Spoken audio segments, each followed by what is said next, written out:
Fundación Edelvives patrocina este espacio cultural. Si los reyes no saben qué regalar en Navidad, la fe, la ética y los valores de los superhéroes puede ser el regalo ideal para dar la batalla cultural con una sonrisa.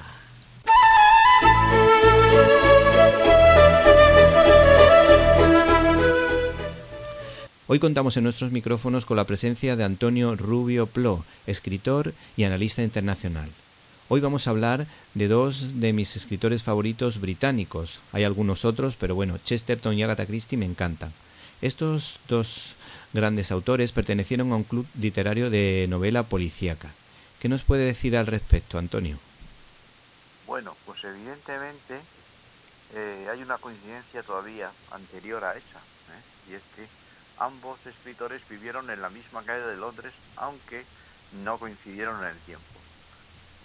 Chesterton vivió en el barrio de Kensington, en una calle que se llama Sheffield Terrace, en los primeros años de su infancia. Luego la familia se mudó. Y Agatha Christie en la década de 1930 vivió en esa misma calle cuando estaba ya publicando sus grandes éxitos. En esta época, en los años 30, hay que recordar que Chesterton murió en 1936, se había creado el Detection Club, que era un club de escritores de novela policíaca. El presidente era Chesterton. Una de las integrantes era Agatha Christie, y había otros más, evidentemente, ¿no?, en ese club. Pero lo más curioso es que en 1957, muchos años después, la presidenta de ese club fue Agatha Christie. Tenían una serie de lemas ahí, digamos, en sus métodos de trabajo. Para empezar, no querían pistas que despistaran al lector, como solían hacer algunos escritores de novelas policíacas. Y después también rehuían toda alusión a lo sobrenatural, a lo fantasmagórico y tal. Esas cosas no debían figurar en una novela detectivesca, ¿no? En otro género a lo mejor, pero en esa no. Y colaboraron con otros escritores en alguna publicación conjunta durante la presidencia de Chesterton, que fue tal presidencia hasta su muerte en 1936. La verdad es que las historias de Agatha Christie, en las que de alguna manera se dejan pistas para que tú puedas seguir un poco la trama e intentar descubrir los casos, son bastante interesantes. Yo recuerdo una serie de televisión que tenía perdida, pero mientras preparábamos esto, pues creo que la he recuperado, que es la historia de los detectives Tommy y Tuppence Beresford, que eran historias en las que te van dejando pistas, tú ibas viendo la serie y van dejando pistas, y un niño o una persona adulta que estuviese atenta, pues más o menos podía resolver el caso. Eran casos quizás más sencillos que luego otras novelas de Agatha Christie. Luego Agatha Christie leyó los relatos del padre Brown, que a mí siempre me han fascinado porque la manera de descubrir los casos que tenía el padre Brown eran fabulosos y tenía un toque humano muy bueno. También quizá me recordaba un poco a Simenón, que también en su obra el toque humano también era importante. ¿Cómo influyeron en su obra los relatos del padre Brown? Bueno, estás hablando del matrimonio de los Beresford, ¿no? Sí. Esa serie que empezó a publicar algunos episodios, novelas cortas, todos los relatos cortos, Agatha Christie hacia 1929, o sea, antes de que apareciera en escena, no, había aparecido. Antes de que tuviera sus grandes éxitos, porque Poirot ya existía en la mente de Agatha Christie. Sí. Entonces, en uno de los episodios, a que preguntas por el padre Brown, el detective Tommy se disfrazaba de sacerdote, lo mismo que el padre Brown, para tratar de recuperar una fórmula química robada, que era un secreto de Estado, y en fin. Y ahí imitaba un poco el estilo del padre Brown, que se acercaba un poco inocentemente, en este caso era un verdadero sacerdote, y no Tommy como se disfrazaba de sacerdote para estar cerca del ladrón de la fórmula, ¿no? Sí, sí. Bueno, entonces, volviendo al tema, sí leía los relatos del padre Brown de tal manera que algunos expertos han encontrado algunas similitudes, o mejor dicho, influencias en relatos de Poirot. Por ejemplo, hay un relato de padre Brown que creo que lleva el título del signo de la espada rota. Es una historia complicada leerlo porque... Sí, me suena complicado, me suena haberlo leído, sí. Sí, porque describe un general que vive exiliado en Brasil y que se mezcla en una batalla, en fin, y que al final muere como un héroe en la batalla, pero en realidad lo eliminan sus propios compañeros, ¿no? Por otros motivos nada nobles, ¿no? Entonces, ese signo de la espada rota según algún autor, sirvió para inspirar una novela de Poirot que se llamó en español El misterio de la guía de ferrocarriles. Sí, Realmente el título original es Los asesinos del ABC, ¿no? Porque van apareciendo. muy actual por lo Sí, que estamos viendo. sí. Entonces, esta, en esta novela se decía una cosa que el padre no habría desarrollado. ¿Cómo ocultarías un crimen? Pues recubriéndolo o rodeándolo de otros crímenes. O sea, un supuesto asesino en serie va matando gente, pero en realidad, detrás de toda esta historia solo hay un objetivo. Un crimen de entre los varios que hay es el que el asesino ha planeado para despistar y hacer creer que es un asesino y ser un loco, cuando en realidad no se trata de eso, ¿eh? Sí, Y esto ya lo dice el padre Brown cuando el signo de la espada rota, ¿no? Dice, un crimen oculta a otros crímenes y muchas veces el mejor sitio para ocultar algo es un sitio en que haya muchas cosas parecidas, un guijarro en una playa, una hoja en un bosque, etcétera, ¿no? Este, este tema lo desarrolla entonces Poirot en esta novela que acabo de decir, pero que el padre Brown ya lo había pensado. sí, sí. ¿Y qué diferencia y similitud encuentra en Poirot y el padre Brown? ¿Qué es lo que más Pues te llama la atención? sí, parecería que no muchas, ¿no? En principio, pero hay bueno, hay una que es evidente, ¿eh? Y ambos son católicos, un católico Sí, belga es y verdad. un católico, en este caso, de origen irlandés, el personaje real, ¿no? En que se basó Chesterton, pero el tratamiento es distinto en el sentido de que sí hay una humanidad común en ambos, una empatía hacia las víctimas, pero el padre Brown busca también redimir o dar oportunidad a los asesinos para que estos confiesen su crimen. No se fija tanto en la sucesión de pistas al estilo de Sherlock Sí, es Holmes, verdad, sí. una, una pista aquí, otra pista allá. No, va más al alma humana, a la raíz de por qué han sucedido las cosas, por qué se ha acumulado el odio en esa persona, por qué la envidia, los celos, muchas cosas que han llevado a un crimen, ¿no? Y eso es lo que descubre el padre Brown, con su aparente inocencia e insignificancia, pero también Poirot, de alguna forma, también se acerca. De hecho, su estilo que muestran en las películas y en las novelas de reunir a todos los implicados o relacionados con el caso en una habitación al final es darle una oportunidad al criminal para que confiese. No siempre lo hace y a veces es un poco dramático, pero desde luego eh, no lo hace Poirot.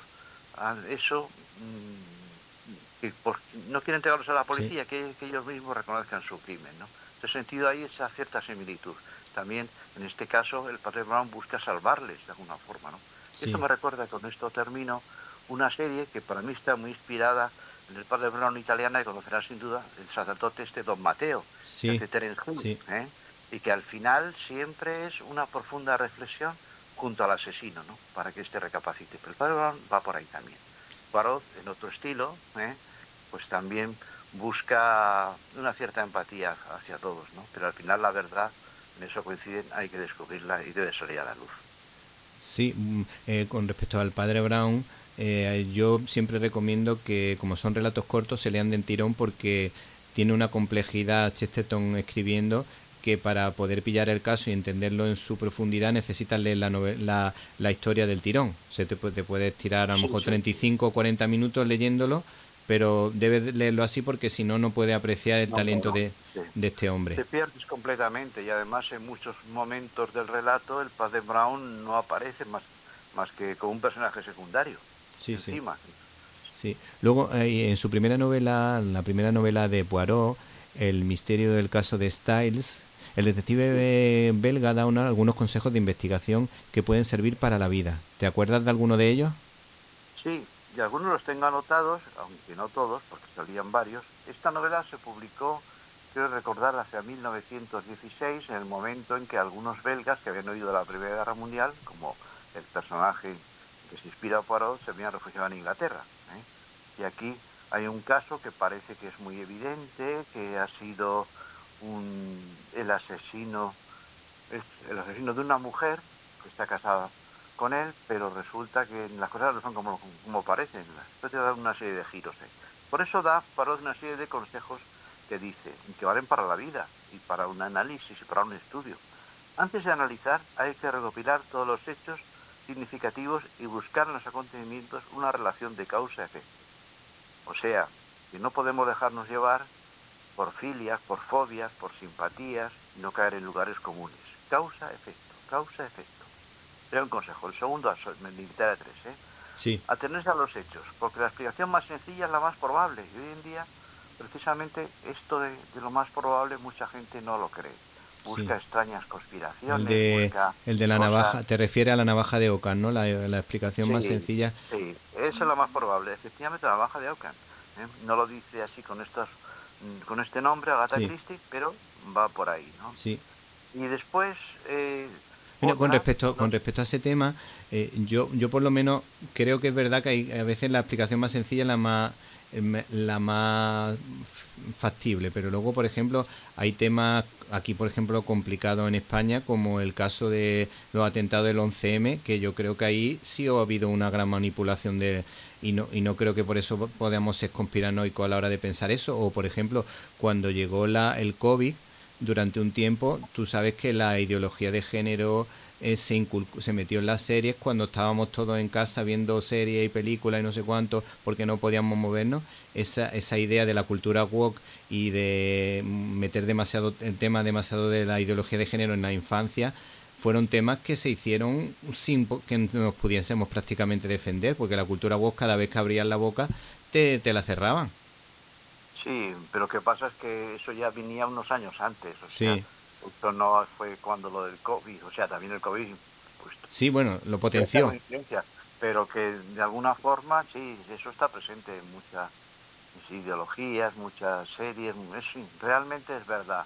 Sí, Pero vamos, atendiéndonos a otros casos concretos, sí, y porque en los temas de conspiración realmente nos podríamos perder, y sí. aplicándolo a la vida, la verdad es que hay que buscar la explicación más sencilla, porque a veces juzgamos a las personas ¿eh? Y no nos damos cuenta de que a lo mejor no hay tal intención en esas personas, Sí, sino que sí, realmente las cosas son como son. sí, Por sí, eso otro consejo es de Agatha Christie, de Poirot, las apariencias engañan en muchas ocasiones. Y otra cosa, y con eso termino los consejos de sí, Poirot, los hechos mandan, no las teorías. No hay que someter los hechos comprobados a teorías brillantes, sí, pero prefabricadas para el caso. O sea que hay mucha gente que primero lanza su teoría y luego la vida quiere encajarla en esa teoría, ideología, llámalo como quieras. sí. Y ahí eso es un error. Y no encaja, no, en ese caso no encaja. No, Como intentes guiarte de esa manera, lo tienes complicado. Eh, claro.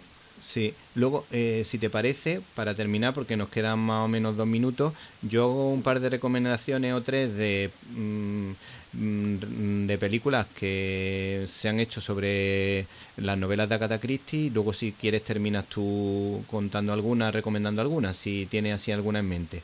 Mira, yo De la acuerdo. primera, mi favorita es Testigo de Cargo, que es como una película, es como una historia de Agatha Christie, que no es de Agatha Christie, pero más bien podríamos decir que es de Alfred Hitchcock y que es divertida y a la vez profunda y a la vez sorprendente, porque el final, no lo vamos a desvelar por supuesto, es un final que te deja petrificado. Luego, Las apariencias engañan, que acabamos de decir.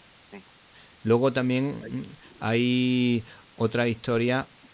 También está muy bien, por ejemplo, La Casa Torcida, que se hizo hace unos años, que a mí me sorprendió porque no es lo que estamos acostumbrados a Agatha Christie, por eso la recomiendo. Y luego las versiones que ha hecho Kenneth Branagh a mí me gustan, tienen ese encanto. Y ahí, por ejemplo, en Muerte en el Nilo, por contar una de ellas, hay un crimen y allí las pruebas se van viendo y tú descubres cuál es el asesinato porque te das cuenta de los fallos que comete el asesino y no te engañan. Es como, podemos decir que es la prueba del algodón, no te engañes. Si tú te atienes a los hechos que se van contando en la película, tú eres capaz de descubrir quién es el asesino. Sí, las tres películas de Kenneth Branagh, hay una tercera que, ¿cómo se llama la última? Que es Sí, el esa tenía un asesinato. toque como más fantástico, no recuerdo el nombre. En Venecia, pasaba en Venecia la Sí, historia. Lo que pasa es que los guiones, quien haya hecho los guiones de esas tres películas, ha sido poco fiel a Agatha Christie, o ah, sea, sí, porque ha introducido muchos elementos que no estaban en la realidad.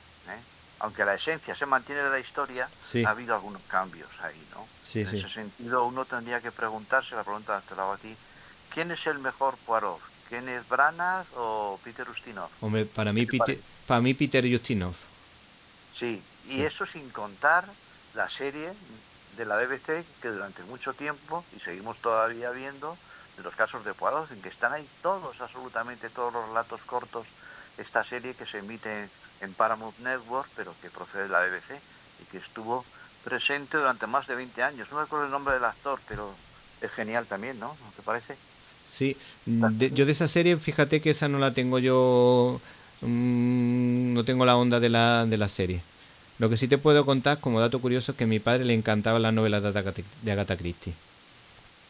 Sí, y la que has citado tú de Testigo de Cargo, es decir, se basa en un relato corto de Agatha Christie, ¿eh? Sí. Que fue adaptado al teatro. Y bueno, pues realmente ahí Hitchcock hace una gran creación. A mí me recuerda Bueno, también no, pero otra no película es de de Hitchcock, Hitchcock, es por eso que yo digo que parece de Hitchcock, pero no es de perdón, de Hitchcock, Billy es de Wilder, Billy Billy Wilder, Wilder, sí, Billy Wilder. sí. Vamos, hay una de Hitchcock parecida en la trama que se llama El proceso Paradigm. Se parece un poco a la historia, si lo recuerdas. Esa no la he visto. Es una película también Mm, de engaños, engaños y crímenes en marido, mujer, en fin, una historia también sorprendente. Se la recomiendo, El proceso Paradigm, ¿eh? Pues nos quedamos Es con de esa, 1947. nos quedamos con esa recomendación y esperamos contar contigo el mes que viene, como siempre. Muchísimas gracias. Sí, contad como siempre. Un abrazo, muchas gracias.